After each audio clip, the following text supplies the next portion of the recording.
की विरोधी पक्ष नेता कोण होणार, कधी होणार, काय होणार.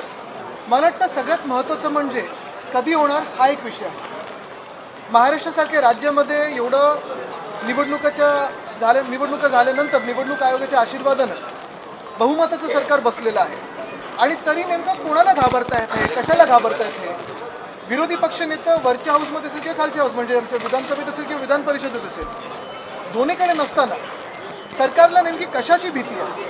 बरं, असं झालेलं आहे की सरकारमध्येच दोन विरोधी पक्ष नेते तयार होत नाहीत ना, असा देखील प्रश्न कदाचित मुख्यमंत्र्यांना पडला असेल आणि म्हणून कुठच्याही बदल झालेला आहे विरोधी पक्षाच्या प्रस्तावाच्या ह्याच्यात ह्या अफवांवर विश्वास ठेवू नका. कोणी बातमी पेरलेली आहे, कधी पेरलेली आहे, कुठच्या माणसाने पेरलेली आहे, आम्हाला सगळं माहिती.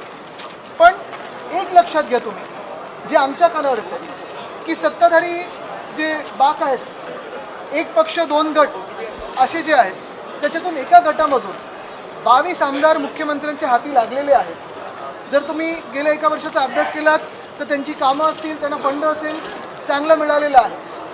आणि उठ सांगितलं उठ, बस सांगितलं बस, उडी मार सांगितलं तर उडी मार, असं ते आता मुख्यमंत्र्यांच्या इशाऱ्यावर नाचायला लागले. नेमकं कोणी ह्याच्यातून धसका घ्यायचा ते ज्यांनी बातमी पेरली आहे ते त्यांना कळेल. देवेंद्र फडणवीस यांनी उद्धवजींवर टीका केली होती, उपहासात्मक होती की इंडिगो क्रायसिसमध्ये उद्धव ठाकरे, तुम्हाला माहिती असेल की इंडिगो विमानात जात नाही, चार्टर्डनी येतात. आणि आज भाजपचे आमदार प्रसाद लाड आणि चित्रा वाघ आणि प्रवीण दरेकर हे चार्टर्ड विमानाने आले. ते ट्विटसुद्धा त्यांनी केलं, मग ते डिलीट करायला लागलं. मला वाटतं काल फडणवीस साहेबांनी जी टीका उद्धव साहेबांवर केलेली आहे ह्याच्यात 2-3 गोष्टी महत्त्वाच्या पाहण्यासारख्या आहेत. पहिली गोष्ट म्हणजे कशासाठी ही टीका केली, जे इंडिगोचं पूर्ण घोळ झालेलं आहे तिकडच्या सगळ्या पॅसेंजर्सची थट्टा उडवण्यासाठी केली का, त्याच्यावरनं लक्ष विचलित करण्यासाठी केली का, केंद्र सरकार किंवा भाजपाचं केंद्र सरकार ह्याला प्रश्न विचारू नये म्हणून केली का, हा सगळ्या एक वेगळी गोष्ट झालीच.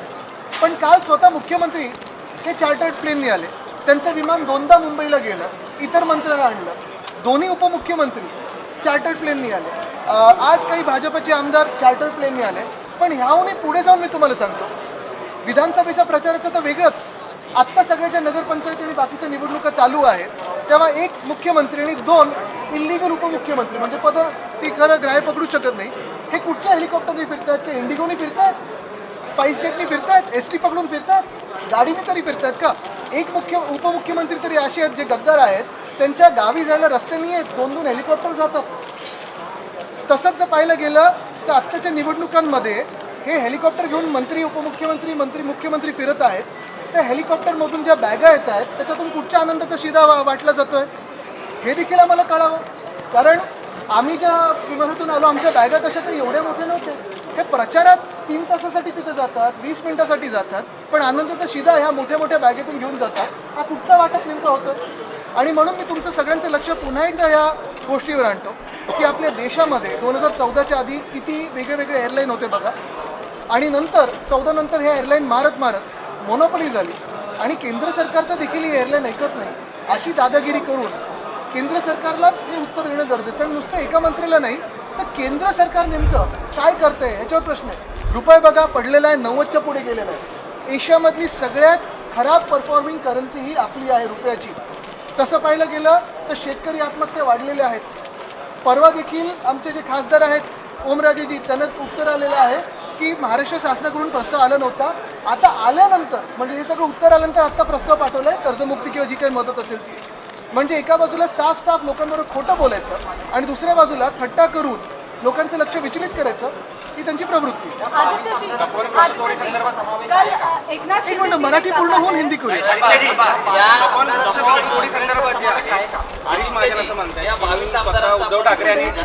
उद्धव ठाकरे आणि राज ठाकरेंची भेट घेऊन त्यांना काही समज गैरसमज संदर्भात आपली भूमिका आहे. बघा, याच्यात समज गैरसमज म्हणजे तपोवन नाशिकमध्ये, मग आत्ता मी ऐकलं ठाण्यामध्ये 700 झाडं ते मेंटल हॉस्पिटल आहे तिथे, परत मुंबईमध्ये संजय गांधी नॅशनल पार्क, हे देखील त्यांनी आता तिथे मंत्र्यांचे बंगले आहेत, तुम्हाला माहिती आहे येऊरमध्ये कोणाचे बंगले ते छाटायला जाणार, त्याचं वेगळं एक मॅप बनवतात, प्लॅन बनवतात. तसंच पाहिलं तर आपल्या नागपूरमध्ये इथे अजनी वन ते देखील मारायला चालले होते. मी मंत्री असताना ते थांबवलं होतं, तरी भाजपचे लोक ते कापायला मागेच आहेत. अरावली जे राजस्थान, गुजरात, हरियाणामध्ये आहे, प्रत्येक ठिकाणी या देशभरामध्ये आपण पाहतो जिथे जिथे पर्यावरण काहीतरी वाचलेलं आहे तिथे ते पर्यावरण नष्ट कसं करायचं हे भाजपला बरोबर माहिती आहे. मग हायवे बोगदे वगैरे विकासाच्या नावाखाली विनाश कसा करायचा हे माहिती आहे. तसंच पाहायला गेलं तर ताडोबा अंधारीच्या मध्ये जे कॉरिडॉर आहे तिथे मायनिंग आम्ही बंद केलं होतं. मायनिंग कशाला सुरू करते तुम्ही तिथे? मेळघाटची वाट लावायचं कशाला हात घालताय? वेस्टर्न घाट्समध्ये सह्याद्री जो आपला पूर्ण पर्वतमाळा आहे तिथे देखील ह्याला मायनिंग सुरू करायचं आहे. एकंदर कुठेही पर्यावरण चांगलं ठेवायचंच नाही, जगू शकतच नाही कोणी, अशी परिस्थिती करून ठेवली. सर, विश्व हिंदू परिषदेला सायनमध्ये स्वतःला म्हणतात सुद्धा यांचे काय उद्योग धंदे चालतात ते मला माहित नाही. सर, विश्व हिंदू परिषदेला सायनमध्ये 2 एकर जमीन द्यायचं सायनमध्ये. हाँ, पण त्याच्यात पुढे काय विश्व हिंदू परिषदेला नहीं, पण त्याच्यात क्या पैर एक्सीलेटर पे रहता है लेकिन आंखें पैसों पे रहती है, रास्ते पे नहीं रहती है. इसलिए तो हमें स्पीड ब्रेकर गतिरोधक बनना जरूरी होता है.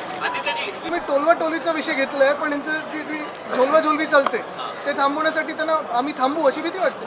हिवाळी अधिवेशन 2 महिन्याचं घेण्यात यावं असं नाना पटोले यांनी मागणी केली आणि भास्कर जाधवांनी त्याला दुजोरा दिला आहे. पण अध्यक्षांनी किंवा मुख्यमंत्र्यांनी याकडे पाठ फिरवली. हो, कारण थंडीच नाही तर ते हिवाळी अधिवेशन जेव्हा सुरू होईल. पण गंमत जरी बाजूला ठेवली तरी एक महत्त्वाचं आहे, जे आत सगळी चर्चा होते अर्थात BSCच्या चर्चा बाहेर करत नाही कोणी, बरोबर आहे. पण ते जरी झालं तरी हे नेमकं अधिवेशन आपण पाहतोय, म्हणतात 7 दिवसाचं, चर्चा आहे 5 दिवसात उरकतील.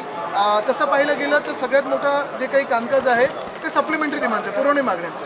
पण नेमकं काय नक्की चर्चेला तुम्ही आणणार आहात? कुठेतरी काही पॉलिसी चर्चा आणणार आहेत का? जी शेतकऱ्यांचं नुकसान झालं त्याच्यावर चर्चा होणार आहे का? काय मदत तुम्ही दिली त्याच्यावर चर्चा होणार आहे का? शहरांचं जे आपण पाहतोय सगळी वाट लागत चालली त्याच्यावर काही चर्चा होणार आहे का? अजनीवन असेल, तपोवन असेल, पुण्यातलं रिव्हरफ्रंटचं पूर्ण विनाश करण्याचा प्रयत्न असेल, याच्यावर चर्चा होणार आहे का?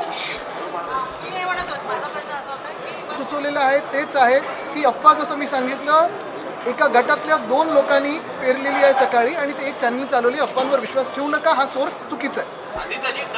पण ह्याच्यावर विश्वास ठेवा की त्या गटातले 22 लोक उडी मारायच्या तयारीत आहे. आदित्यजी, तळ कोकणामध्ये स्थानिक स्वराज्य संस्थांच्या निवडणुकामध्ये शिवसेनेचे आमदार निलेश राणे यांनी भाजपवरती पैसे वाटप करत असल्याचा आरोप केला होता. मात्र आज विधानभवनाच्या आवारामध्ये आमदार निलेश राणे आणि भाजप प्रदेशाध्यक्ष रवींद्र चव्हाण यांची मन की बात होताना पाहायला मिळाली. बघा, मी त्यांच्या अंतर्गत विषयावर बोलणार नाही, पण शिवसेना ही एकच आहे आणि शिवसेना उद्धव बाळासाहेब ठाकरे पक्ष हा एकच आहे.